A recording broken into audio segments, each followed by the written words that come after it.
Hi, my name is Haley Smith, and this is my presentation on how a person's home and family life can have a significant impact on their mental health. This presentation will be uploaded in May, which is actually Mental Health Awareness Month, so this is perfect timing to spread awareness about this issue. For this slide, we are going to be looking at broken home lifestyles. So there are many different conditions within the home that can lead to developing mental health issues. Not all people react the same way to certain family conditions, so even though there are people who are living in these conditions and are fine, does not mean that every single person reacts the same way. Some common examples of these broken home lifestyles would be divorced or separated parents, abuse or neglect within the household, only having one parent present due to death or other reasons, and even substance abuse within the family. Explaining these conditions further, having divorced or separated parents has a huge effect on the whole family, not just the two involved with the divorce or separation. If there are kids involved, they have to suffer with either going back and forth between parents constantly, or in extreme cases where the government is involved, they make the child choose who they would rather stay with, and that is traumatizing. Similar to this situation, having only one parent in the house because they passed away or left for no reason is also traumatizing because they either lost that bond they had with the parent or they never had that bond to begin with and are constantly wondering what it would be like to have that other parental bond. Next, if there is abuse or neglect within the household, either on the kids or between the parents, they can have an effect on the entire family as well. Either the kids are getting physically hurt and that can affect their mental health, or seeing their parents getting abused can also be traumatizing and impact their mental health negatively. Lastly, having to deal with a parent or both that have some sort of substance abuse problem can also have a huge impact on the family members in the house. With substance abuse, people can get mean and abusive, but sometimes the hardest part is the fact that people with addiction have a hard time accepting the fact that they have a problem and refuse to get help, which is constantly tearing families apart. For this slide, we are going to be talking about common mental health issues.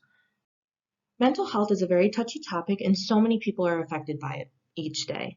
Mental health is defined as a cognitive, behavioral, and emotional well-being. It is all about how people think, feel, and behave. This is why mental health is a very touchy topic, because lots of people try to get diagnosed but are not believed that there is anything wrong with them and they are turned down. But in reality, nobody can tell what a person is going through because it's in their head, and if they are attempting to get help, they should not be turned down. A few of the common mental health disorders that have been seen from people in broken homes are depression, anxiety or separation anxiety, bipolar disorder, social phobia, obsessive compulsive disorder, also known as OCD, attention deficit disorder, and so many more.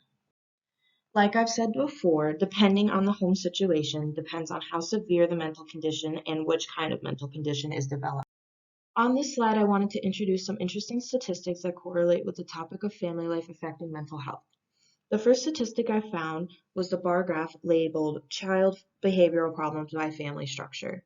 In this bar graph, we are seeing the trends in different family structures compared to the score of children's behavioral problems. We see the four examples of home life, which are both biological parents or two adoptive parents, living with one biological parent or one step-parent, living with only their mother, and finally the other category. When a child is living with both parents, the child has a behavioral problem score of 49, while living with only one parent or only your mother has a behavioral problem score of 51.8 and 51.5. As we can see, these are a lot higher than the score for children living with two parents, and the same goes for the other column. This basically means that any child not living with two parents have a higher behavioral problem score.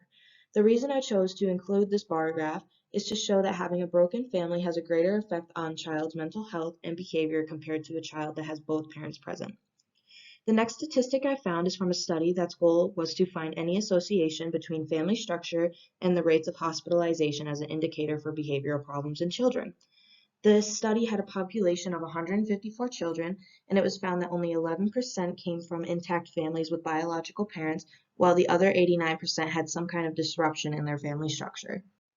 The reason I chose to add this quote is because I wanted to show how frequent it is for a family structure to be broken. I feel like in today's society, it is more normal to have only one parent, divorced parents, or any kind of broken family structure, rather than having a family of two with a mom and dad present within the child's life. For this slide, I'm going to get a little personal and share my experience having to deal with broken family structure, a poor home life, and the impact it has had on my life. So, starting at the beginning, my parents got divorced when I was about 7 years old because of my dad's alcohol problem. My mom moved away and took my brother and I with her. Dealing with divorced parents is very stressful in many different ways. For me, I used to have to visit my dad every other weekend, and this was stressful for a few reasons. One, the weekends I would go to visit my dad's, I would often have to miss out on school events and other social events with friends and family. Two, since my dad is an alcoholic, having to visit him every other weekend knowing that he will be drunk the entire time and knowing that I will have to take responsibility for my brother and I is also extremely stressful because you have to keep in mind that I was about 9 or 10 at the time this was happening. And three, always being stuck in the middle and having to communicate between my parents because they were too childish to talk to each other after the divorce. I always have to plan stuff and inform the other parent about what is going on for both me and my brother, and I still do this to this day. So as you can see, this was a very stressful time in my life, and I 100% believe this is what led me to developing anxiety and constantly being stressed or worried. Because of the divorce and the alcoholism, I have never gotten close with my dad and never got to have that father-daughter relationship everyone hopes for. It is hard to build a relationship with someone when you are scared of them and do not want to be around them. It was also hard because we barely got to see him. Like for most of my childhood, I got to see my dad every other weekend, but I kept my distance because I hated being around him when he was drunk. And now for the past 4-ish years, my father has lived in Ohio, and my brother and I only get to visit him about 2 times a year. So not having a father figure in my life is just something I needed to adjust to. It can be quite difficult at first, but you can because you see other people around you with father-daughter bonds, and deep down I know that I will most likely never get to experience that in my life, and that's pretty upsetting, especially at a young age. During the time in my life when I visited my dad every other weekend, this was the time my dad was promising me that he wouldn't drink anymore. I would have multiple talks with my dad about how concerned I was for him and how scared I was of him when he was drinking. And every time he would have the same response of, I don't have a problem. You don't have to worry about me. This was very discouraging because I knew he wasn't telling the truth. I would have multiple talks with my dad, and after that, I would go around the house finding whiskey bottles, and he would come home from work extremely drunk and say he was just tired. But you can tell he's drunk because of the alcohol smell. He was always a manipulative person and a liar, which pushed me away from him throughout the years. This made it hard for me to trust people, and I also started to develop depression because of all of the stress my parents put on me from the divorce and my dad's alcoholism problem. I just pushed everyone away and I didn't want to do anything. This can be such a traumatizing time for someone, which is why someone's home life can 100% impact their mental health negatively. There are many different ways to take care of your mental health, and if you are currently struggling with a mental health disorder, there are many techniques you could try to help you cope. The first idea is learning to value yourself. This means to treat yourself and learn to love yourself and do things that make you happy. Making time and putting yourself first is the first thing or the best thing you can do to improve your mental health. Next, you could try some more physical self-care. You can start eating healthier and drinking more water, start exercising or doing any physical activity, and start getting more sleep.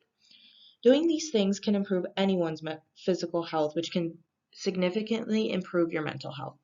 Another thing you can try doing is surrounding yourself with good people. Hanging out with motivating and supportive people is much healthier and a positive influence on you rather than hanging out with people with bad habits or poor personalities.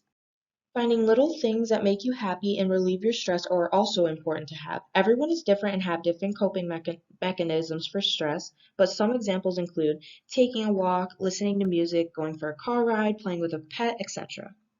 Another thing that could be a possibility for you is trying to clear your mind through meditation or doing yoga. You can also help improve your mental health by doing this. Also, try to stay clear of drug and alcohol abuse because some people use these things to self-medicate and this can lead to other worse problems. Lastly, you could try going to get professional help or going to friends and family and asking them for help. It is always important to have a support system and someone to talk to. It is also important to note that asking for help is not a sign of weakness, but a sign of strength, because lots of people that struggle with mental health issues have been able to recover by reaching out and getting help. For my last slide, this is just the links for the images I have used throughout my project and my works cited. I hope my project was able to bring awareness to this issue of mental health, although I was just focusing on one aspect of the issue. Mental health is not a joke and needs to be taken seriously. And if you know anyone who is struggling with mental health issues, be sure to be there for them and encourage them to get help. Thank you.